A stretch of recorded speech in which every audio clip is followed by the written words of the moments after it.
आपने मुझे यहाँ बुलाया महामंत्री?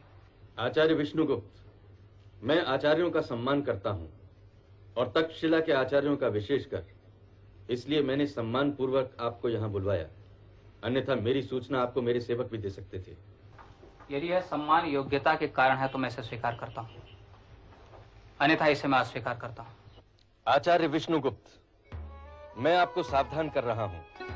यदि आपके आचरण के कारण मगध का अहित हुआ तो आपके साथ भी कठोरता पूर्वक व्यवहार किया जाएगा। इसका निर्णय कौन करेगा महामंत्री कि मेरा आचरण मगध का अहित कर रहा है?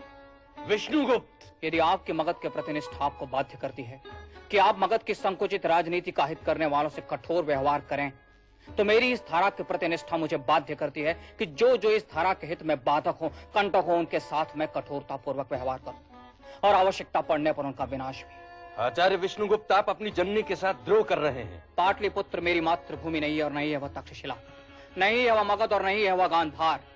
हिमालय से लेकर समुद्र पर्यंत भूमि का कण कण मेरा है और उसे अपनी गौरवशाली मातृभूमि कहने का मुझे अधिकार है और मुझसे मेरा वह अधिकार कोई नहीं छीन सकता। एक राष्ट्र जीवन में व्यक्ति माँ के गर्भ के साथ साथ एक संस्कृति के गर्भ से भी जन्म लेता है और जिस संस्कृति के गर्भ से मैंने जन्म लिया है उसका नाम है भारतीय।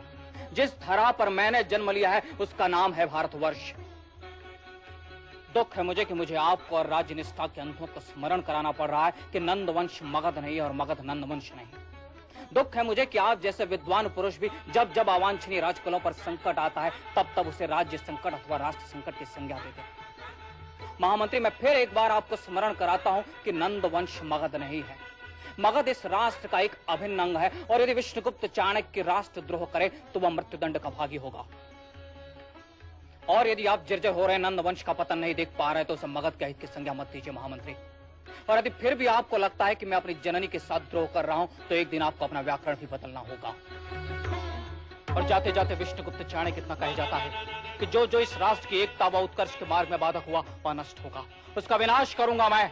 और जब तक मैं पुनः इस राष्ट्र को गौरवशाली नहीं देख लेता तब तक संभालो स्वयं को महामंत्री। प्रलय का आगमन हो रहा है और इस बार स्वर्ग के देवता भी उसका मार्ग नहीं रोक पाएंगे।